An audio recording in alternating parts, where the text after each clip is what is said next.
Je suis cycliste aussi, comme tous les gens qui sont là. L'histoire de Paul, elle nous touche directement parce que on se dit tous ça aurait pu être moi. L'histoire de je m'embrouille avec quelqu'un qui m'a coupé la route, je lui dis qu'il a fait de la merde, il le prend mal et on en vient aux mains. Il utilise sa carrosserie comme une arme, ça m'est arrivé des dizaines de fois. Paul, c'est pas eu de chance en fait, il a été victime d'un meurtre. Et je crois qu'il y a urgence à ce que ces histoires de violence routière, elles soient traitées comme des histoires de violence, pas comme des histoires d'accident de la route. Hier, Paul, il a fait face à quelqu'un qui a été tellement, meurtri dans son ego qu'on a mis un petit coup sur son capot, qu'il a commis un meurtre. Et tous les jours, on est confronté à ça. C'est un continuum de violence. Que ce soit des gens qui se garent sur la piste cyclable en pensant qu'ils en ont pour 30 secondes, des gens qui nous dépassent un peu trop vite, un peu trop près, et des gens qui sont prêts à nous rouler dessus parce qu'ils considèrent qu'ils sont prioritaires. C'est juste infernal. Vous avez déjà vécu cette situation ou pas ? Ouais. De me retrouver avec des gens qui volontairement nous mettent en danger, volontairement vont nous agresser. Parce qu'on a osé leur dire qu'ils ont fait n'importe quoi, on leur a dit vous nous avez mis en danger, il ne faut pas faire ça, de façon plus ou moins véhémente, plus ou moins respectueuse. Évidemment, on peut nous aussi perdre un peu notre patience. Je ne sais pas comment ça s'est passé hier, on n'a que les éléments de la presse pour l'instant. Juste, ça ne mérite pas de mourir, quoi. Continuer justement à rassembler ou pas ? Bah évidemment. Ouais, évidemment, aussi longtemps qu'il le faudra. En fait, le rapport de force entre des gens qui pensent que la place de la voiture en ville, c'est normal d'occuper 12 mètres carrés d'espace dans des tanks de 2 tonnes, et des gens qui se bougent pour qu'on ait des villes plus vivantes et plus vivables, il est en train de s'inverser. Alors c'est long, il y a des gens qui ne sont pas d'accord avec ça, qui chouinent parce que, soi-disant, il y a plus de bouchons. Mais en fait, le sens de l'histoire, c'est que si tu es dans les bouchons, c'est toi le bouchon. Et ouais, on va en sortir un jour. Juste, c'est un prix qu'on ne devrait pas avoir à payer, quoi. Donc voilà, on a perdu un des nôtres hier. Paul, je le connaissais pas directement et ça aurait pu être mon petit frère, ça aurait pu être moi et ça fout les boules, c'est tout. Ça touche énormément. J'ai passé la journée à me remémorer toutes les altercations que moi j'ai eues. Des gens à qui j'ai dit mais là gros tu fais n'importe quoi et qui vont me couper la route 10 mètres derrière, qui sont prêts à me péter la gueule. Ouais, ça arrive tout le temps. Je fais ça du coup.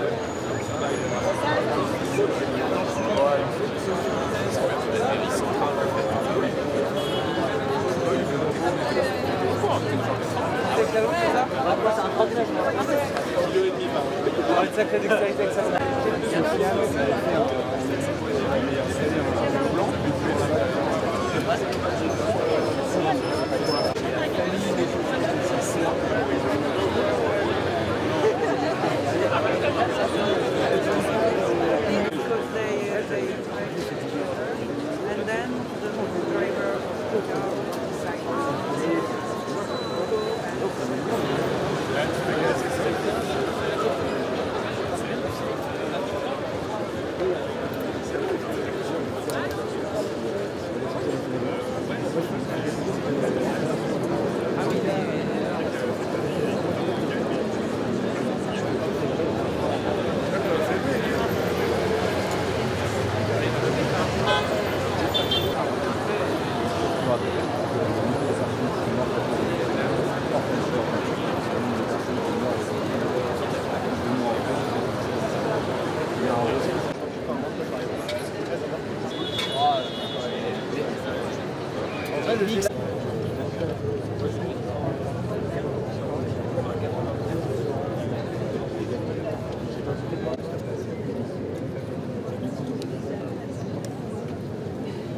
Je suis venu parce qu'au quotidien, il se passe beaucoup de choses.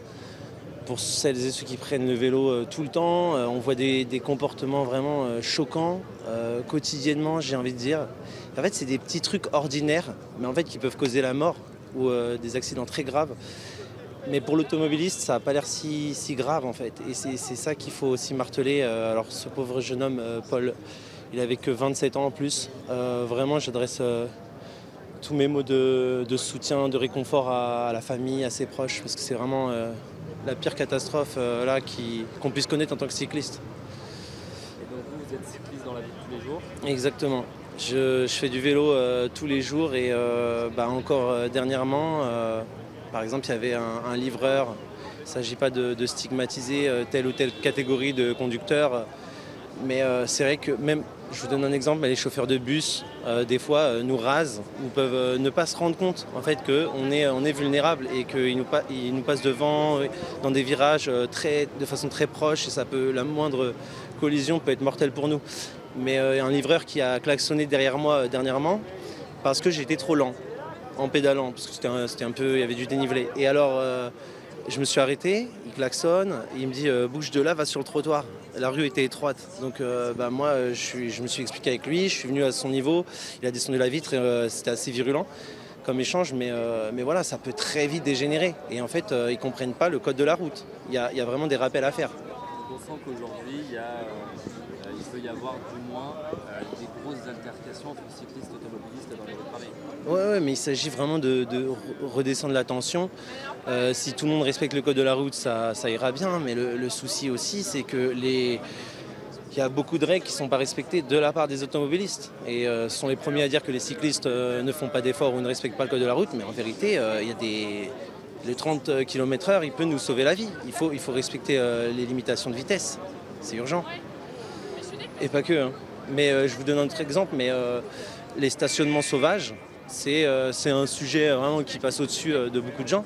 Mais en fait, une voiture qui est mal garée, qui est sur une piste cyclable ou sur la route à un mauvais endroit, ça peut causer la mort. Parce que nous, en tant que cyclistes, on se décale, ou même ça compte pour les motos, pour beaucoup d'usagers de la route. Mais en fait, un décalage, ça peut causer la mort. Donc il y a vraiment tout à refaire là, tout à penser. Et aujourd'hui, vous vous sentez comment vis-à-vis de cette personne qui est décédée malheureusement hier? Je sais que moi j'ai plein de proches qui ont arrêté le vélo parce que c'est trop dangereux. Il y a plein de parents qui n'osent même pas faire de vélo avec leurs enfants, ils n'osent pas leur apprendre parce que c'est trop dangereux. Donc aujourd'hui il y a vraiment une remise en question globale à faire de notre façon de conduire au volant. Et là, vis-à-vis de ce jeune homme, encore une fois, je suis vraiment trop... c'est terrible, j'ai pas les mots.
Je suis là parce que j'ai été un peu choquée carrément choquée par la nouvelle. Moi, je fais du vélo à Paris tous les jours et des altercations avec des automobilistes. Tous les cyclistes de Paris en ont un jour, mais là, c'est quand même très choquant. Et du coup, je voulais montrer mon soutien avec la communauté, la famille, les proches, tout ça. Ça vous impacte, même si vous ne le connaissez pas, ça vous impacte personnellement en tant que cycliste ou pas? Oui, bon, déjà parce que il avait une famille, etc. Donc forcément, on se sent très, très triste pour les proches. Et pour les cyclistes, oui, parce que on se sent un peu concerné, parce qu'on se dit ça aurait pu être moi. Moi, en l'occurrence, ce trajet-là, je le faisais tous les jours. Donc voilà. Et est-ce que vous pouvez m'expliquer si vous avez déjà eu justement affaire à des grosses altercations avec des automobilistes? Des grosses, tout dépend de gros, mais des cas, oui, où des problèmes avec les automobilistes, il y en a assez régulièrement, malheureusement, donc c'est comme ça. Est-ce qu'il y a des choses que vous voudriez demander justement concernant les automobilistes au maximum ce genre d'événement? Je sais que beaucoup de gens font la critique que les personnes à vélo vont griller des feux, pas respecter les passages piétons. Et c'est vrai, hein, mais je veux dire, les piétons aussi, des automobilistes aussi. Par contre, disons, les dommages causés à la victime sont pas les mêmes, quoi. Quand on a une voiture, rouler sur quelqu'un ou écraser quelqu'un, c'est pas pareil qu'un un cycliste et qui va lui tomber de lui-même. Enfin, il y a un voilà, exemple même, alors qu'on est en train de discuter, un camion qui coûte la roue à un cycliste, et le cycliste il peut perdre ses jambes, mourir, et le conducteur du camion il n'aura rien, quoi. Donc,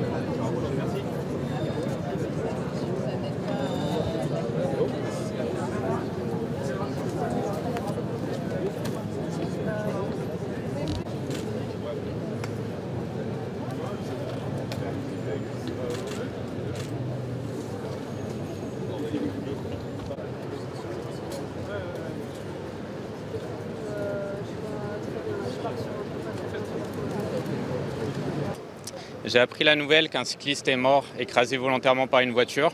Je me sens doublement concerné, puisque j'ai moi-même été renversé volontairement par un automobiliste. Je suis encore là, heureusement. J'ai d'ailleurs porté plainte et je remercie tout le travail que la police a fait, puisqu'on a pu retrouver grâce aux témoins la personne et aller au jugement. Malheureusement, la juge a conclu que j'avais provoqué l'automobiliste et que c'était de ma faute, plus ou moins, alors qu'il a quand même... il m'a renversé avec une voiture, j'aurais pu mourir tout simplement. Donc je me sens concerné pour ce jeune homme qui est mort hier. Et voilà, donc je suis vraiment atterré, attristé par ce qui est arrivé. Et j'espère que ça incitera les politiques à construire de meilleurs aménagements cyclables, dont le 16e et le 17e manquent cruellement à Paris. Et que ça incitera...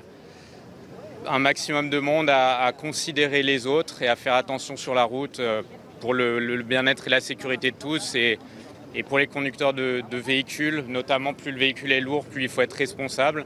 Un véhicule c'est une arme, un véhicule ça peut tuer et voilà, il n'y a pas de... et volontairement c'est complètement inacceptable.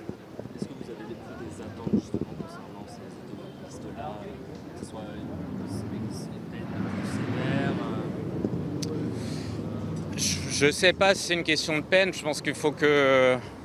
je pense que quand un automobiliste est rendu coupable de volontairement renverser un cycliste, oui, je pense que c'est pas anodin et qu'il faut qu'il y ait une peine. Moi, j'ai été déçu dans ma situation pour avoir été renversé, que la personne coupable, j'ai été vraiment satisfait qu'on puisse la retrouver et se retrouver devant un jugement. J'ai été déçu que la peine soit... une tape sur l'épaule, parce que l'avocat a bien défendu la personne en disant que c'était une personne tout à fait honnête. Donc je pense qu'il n'y a pas de circonstances qui excusent un geste volontaire, notamment quand on a une arme en main. Et il faut se rappeler qu'un véhicule est une arme.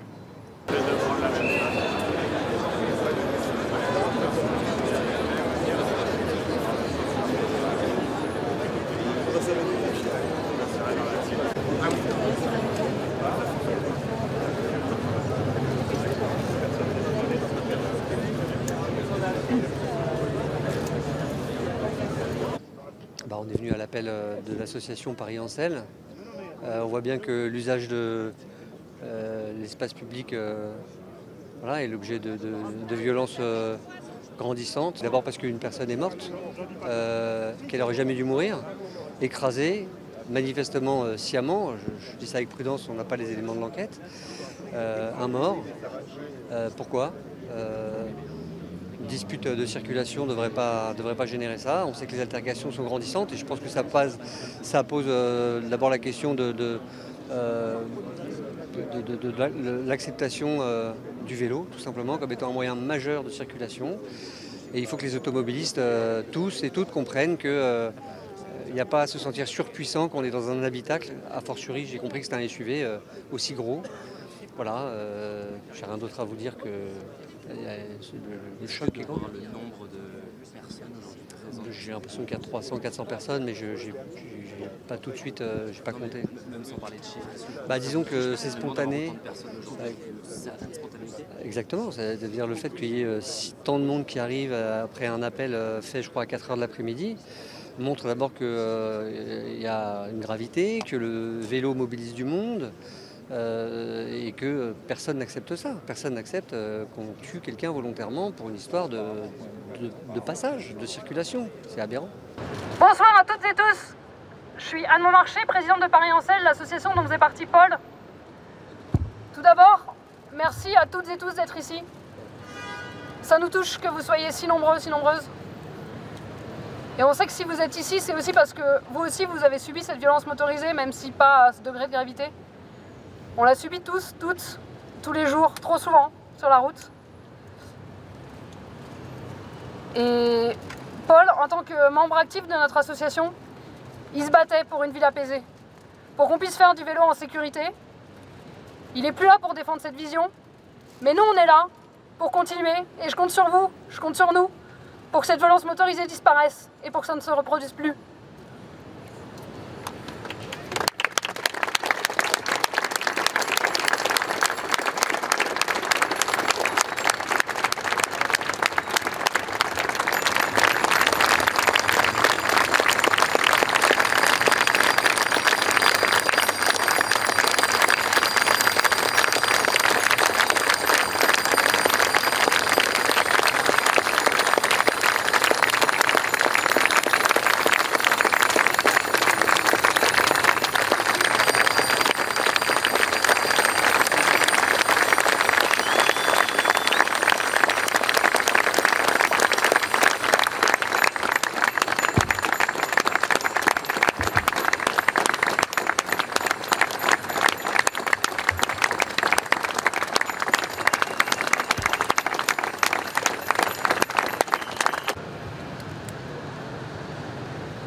Et vraiment, merci d'être là et peut-être qu'on essaiera de refaire quelque chose plus tard, mais pour l'instant, c'est le moment du recueillement. Et je propose qu'on pense fort à lui, tous ensemble, et qu'on se soutienne tous ensemble.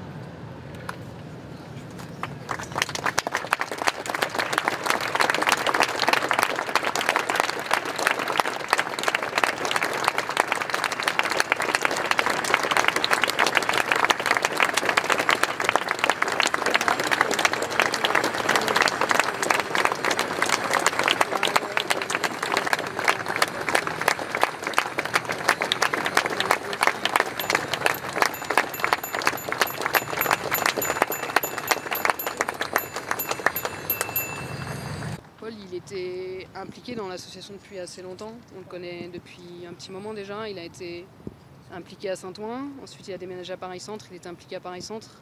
C'était un garçon... Il était jeune, il avait 27 ans. Et c'était un garçon toujours calme et souriant. Toujours vraiment... C'est un garçon hyper attachant. Il était toujours calme. Il était présent en réunion publique. Il était présent pour défendre nos idées, pour porter la voix des cyclistes, et c'est vraiment... Moi, je retiens, c'était vraiment quelqu'un de calme et souriant, toujours. Quoi vous pensez ce soir? Quoi pensez-vous ce soir? C'est compliqué, on est dans l'émotion, on est bouleversé. On l'était déjà hier avant d'apprendre que c'était Paul, parce que c'est juste une violence. Vous pouvez déjà nous parler de Paul? Paul, il était impliqué dans l'association depuis assez longtemps. On le connaît depuis un petit moment déjà. Il a été impliqué à Saint-Ouen. Ensuite, il a déménagé à Paris-Centre. Il était impliqué à Paris-Centre. C'était un garçon... Il était jeune, il avait 27 ans. Et c'était un garçon toujours calme et souriant. Toujours vraiment... C'est un garçon hyper attachant. Il était toujours calme. Il était présent en réunion publique. Il était présent pour défendre nos idées, pour porter la voix des cyclistes, et c'est vraiment... Moi, je retiens, c'était vraiment quelqu'un de calme et souriant, toujours. Quoi vous pensez ce soir? Quoi pensez-vous ce soir? C'est compliqué, on est dans l'émotion, on est bouleversé. On l'était déjà hier avant d'apprendre que c'était Paul, parce que c'est juste une violence qui devrait jamais exister. On ne devrait pas mourir, on ne devrait pas partir le matin pour aller travailler au bureau et pas rentrer, et ne jamais rentrer parce que quelqu'un a décidé de vous rouler dessus. Enfin, c'est juste inconcevable. Et puis ce matin, on a appris que c'était Paul, on connaissait la victime. Et depuis, on essaye de tenir. Et je pense qu'il faut qu'on tienne pour lui, parce que c'est pour ça qu'il se battait, pour une ville plus apaisée, pour que tout le monde puisse monter sur son vélo le matin et revenir le soir.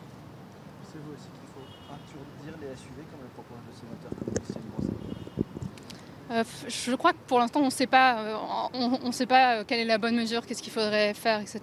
Ce qu'on sait, c'est qu'en tout cas, ce qui est une réalité, c'est que c'est les véhicules motorisés qui tuent les cyclistes, et les cyclistes sont un usager vulnérable de l'espace public comme peuvent l'être les piétons. Et je crois que ça rappelle ça. Les cyclistes, c'est pas les rois de la jungle. Les cyclistes, c'est des usagers vulnérables. Et quand dans tous les cas, c'est le cycliste qui est tué. La voiture n'est jamais tuée. C'est le piéton qui est tué. La voiture n'est jamais tuée. La voiture est protégée. Et il faut rappeler cette évidence. Et c'est hors de question que quoi qu'il se passe, personne ne peut mourir dans l'espace public parce que personne ne peut se faire rouler dessus dans l'espace public, volontairement. Vous l'avez rappelé, vous l'avez dit, mais c'est vrai que c'est terriblement et dramatiquement ironique, parce que c'était quelqu'un qui militait pour la cohabitation, pour la cohabitation entre cyclistes, pour le partage de la voie publique, et il a travaillé sur un livre blanc, je crois, pour la ville de Saint-Ouen. C'est terriblement ironique, en fait. Mais c'est ironique, mais en même temps, cette violence motorisée, on la subit tous les jours quand on est cycliste. Pas à ce degré de gravité, heureusement, mais c'est vraiment quelque chose qui est très présent dans l'espace public. Et en fait, c'est vraiment difficile de... On se sent tous concernés. Je pense que là, il y a des membres, il y a bien plus que les membres de notre association. Il y a tous les gens qui montent sur un vélo le matin et qui se disent « je peux ne pas rentrer ce soir ». C'est ça que c'est en train de dire. Et je peux ne pas rentrer ce soir, pas parce que j'ai pris des risques ou quoi que ce soit. C'est pas fondamentalement dangereux de faire du vélo à Paris, mais parce qu'il y a eu quelqu'un qui s'est dit que ça valait le coup d'aller écraser quelqu'un d'autre. Et ça arrive, et c'est à sens unique. Cette violence-là, elle est à sens unique. Je veux dire, un cycliste, il sait qu'il est vulnérable, il sait qu'il est sur son vélo, et il sait ce qu'il risque, et il le subit tous les jours. Nous, tous les jours, je pense que les gens qui sont là, ils sont là aussi parce que tous les jours, ils ont des petites agressions, ils ont des petites choses, ils ont des refus de priorité. Quand la voiture tourne à droite et que nous, on va tout droit, on a des refus de priorité tous les jours. Dans la plupart des cas, heureusement, ça se termine bien, mais des presque accidents, il y en a plein. Et là, ce qu'il vient de dire, c'est même pas un accident. C'est juste là quelqu'un qui a décidé de volontairement rouler sur quelqu'un d'autre. Et ça, il n'y a rien qui le justifie. C'est un meurtre. Et il n'y a rien qui le justifie. Et je crois que c'est ça qui nous scandalise, en fait. C'est le summum de l'incivilité, de la violence motorisée qu'on peut subir tous les jours sur notre vélo. Est-ce qu'on peut prendre votre nom, s'il vous plaît? Comment on vous présente exactement? Marion Soulet, porte-parole de Paris-Ancel. Anne Montmarché, présidente de Paris-Ancel. Est-ce que vous pouvez épeler vos noms de famille, s'il vous Soulet, plaît? S-O-U-L-E-T. Montmarché, M-O-N-M-A-R-C-H-E. Est-ce que vous voulez rajouter quelque chose sur Paul, sur cette soirée, ou même parce qu'on parle beaucoup de Paris, mais en fait ça concerne toutes les grandes villes, Bordeaux, Marseille, Lyon, c'est partout pareil. Et même pas que les villes, ça concerne tous les cyclistes partout, et même en milieu rural, où les voitures elles roulent à 80, 90, voire beaucoup plus sur des départementales, c'est aussi extrêmement... Quand on se fait doubler sans respecter les distances de sécurité à 1m50 hors de ville ou à 1 mètre en ville, c'est quelque chose c'est de la violence motorisée. Même si on n'est pas touché par la voiture, ça reste de la violence. Et on est exposé partout là où... Pourquoi on fait des pistes cyclables et pourquoi on se bat pour ça, nous, à Paris? C'est pour que justement ces moments de contact entre... Parce que malheureusement que ces moments de contact entre les voitures et les cyclistes ils soient le plus réduits possible. Parce que sinon, à chaque fois, il y a un risque. Alors ce risque, il ne faut pas le dramatiser non plus. Ça n'arrive pas tous les jours et c'est pas dangereux fondamentalement. Mais ce le sera encore moins si on décide que c'est inadmissible et que c'est pas une fatalité. On peut faire quelque chose. On arrête de banaliser aussi cette violence motorisée, parce que finalement, il y a plein de cas où on dit mais c'est pas très grave de dépasser les limites de vitesse un petit peu, on va pas enlever des points de permis pour des petits dépassements de vitesse, c'est pas très grave. Pourquoi est-ce qu'on roulerait à 30 en ville et pas à 50? C'est quoi le problème? En fait, la différence quand on a un accident avec une voiture à 50 et une voiture à 30, sur les stats de mortalité, elle est énorme. Et c'est pas pour rien en fait. Et c'est pas un caprice de cycliste, c'est juste que cette violence motorisée, elle est banalisée. On dit que c'est pas très grave parce que 50 quand même c'est pas très rapide et que 30 c'est vraiment trop lent. Non, en fait, non. À 30 km/h, on réduit énormément on le évite risque. qu'il y ait plein de familles endeuillées. À 50 km/h, 9 chances sur 10 de mourir sur une collision. Enfin, c'est pas du tout. C'est vraiment ce genre de violence motorisée qui est banalisée et c'est vraiment ce discours qui doit changer. Et c'est vraiment toutes ces choses-là qui doivent... même les discours dans les pubs de voitures ou même tout cet imaginaire autour de la voiture, ça reste une arme par destination, une voiture, quand on ne l'utilise pas correctement. Et donc, vraiment, il faut que les automobilistes ils aient conscience de ça quand ils conduisent. La moindre erreur peut tuer quelqu'un. Il faut qu'ils aient conscience de ça.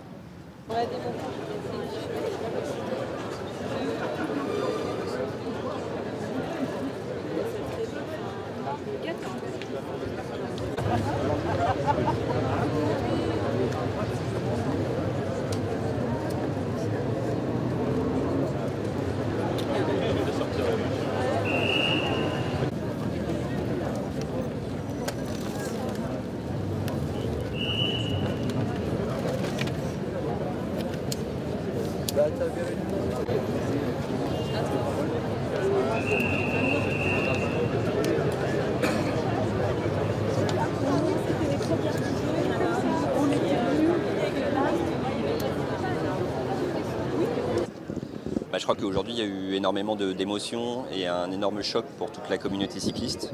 Et du coup ce choc il se transforme en besoin de se rassembler, de marquer cette émotion et de marquer notre tristesse et notre colère suite à ce drame. Qu'est-ce que ça vous fait d'avoir autant de personnes réunies après un appel dans l'après-midi justement? Ça montre bien que ce qui s'est passé hier, ça nous touche tous en tant que cyclistes parce que ça aurait pu nous arriver à toutes et à tous d'avoir des mots avec un automobiliste et que ça dégénère. Et hier, ça a dégénéré jusqu'au meurtre. Et cette situation-là, sans le meurtre, je pense que tout le monde ici l'a vécu. Et donc forcément, tout le monde se dit que Paul, ça aurait pu être nous, ça aurait pu être moi. Et forcément, quand on a ce choc et cette émotion-là, on a envie de le partager. Et je crois que la foule qui est ici montre à la fois combien l'émotion est partagée et aussi la force, j'ai envie de dire, la densité de la communauté cycliste. Peut-être qu'il y a quelques années, c'était une minorité dans Paris et qu'aujourd'hui, les cyclistes, il y en a beaucoup au quotidien. Et je crois que la force de ce rassemblement le montre ce soir. Vous le connaissiez personnellement, Paul ?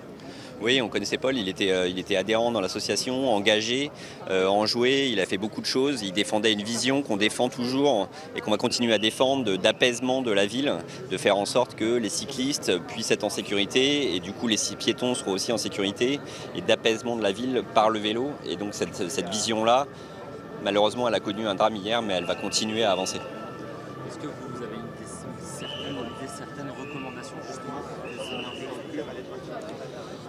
Malheureusement, c'est difficile de se défendre de choses dont on n'est pas responsable. Aujourd'hui, la cause de ce drame, en grande partie, c'est la violence routière et les comportements violents des automobilistes qui existent depuis très longtemps et qui ne sont pas sanctionnés, voire qui sont tolérés, y compris par les forces de l'ordre. Ça peut être des choses qui peuvent avoir l'air infimes ou petites. De temps en temps, c'est un mauvais stationnement pendant 2 minutes, c'est de forcer une priorité ou de forcer un passage. Mais en fait, ces comportements, ils sont violents, ils engendrent des conflits, et les conflits, parfois, ils mènent à des drames. Et donc, c'est vraiment contre ça qu'il faut lutter aujourd'hui, et contre ça qu'on est là ce soir.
Ah pardon.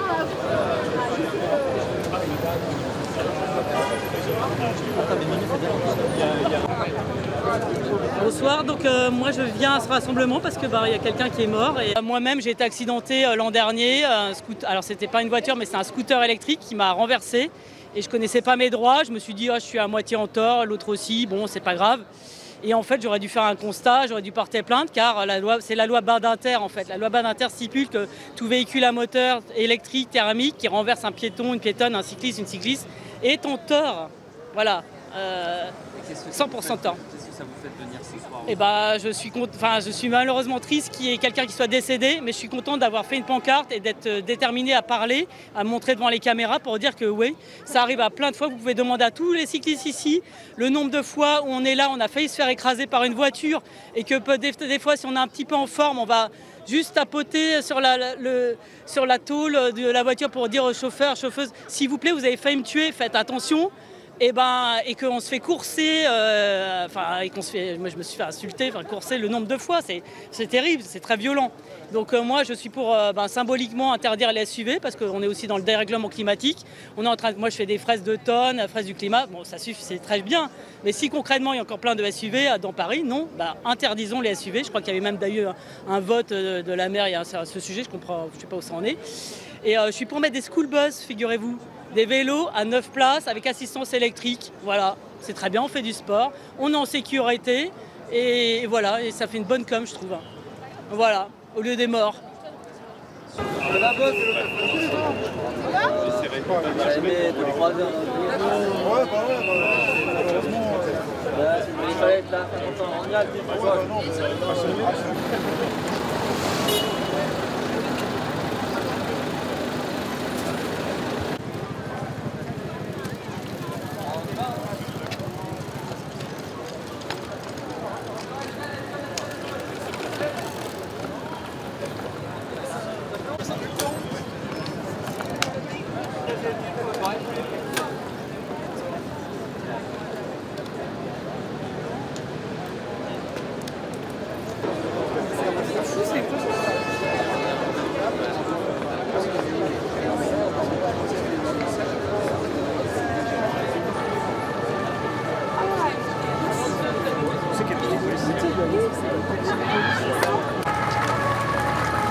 On va canner dans le 14, chacun veut les canner chez lui en fait.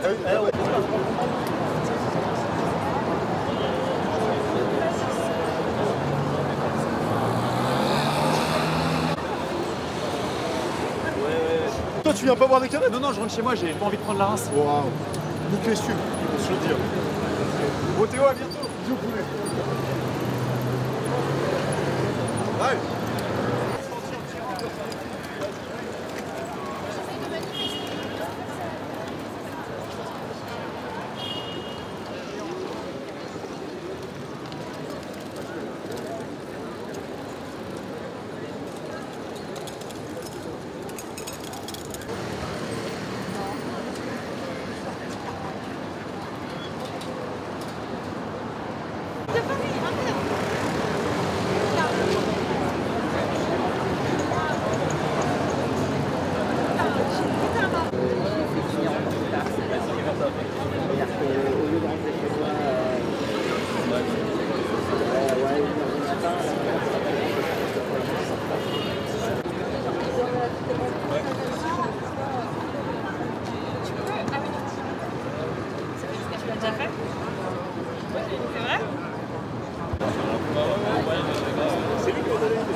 Bonne soirée et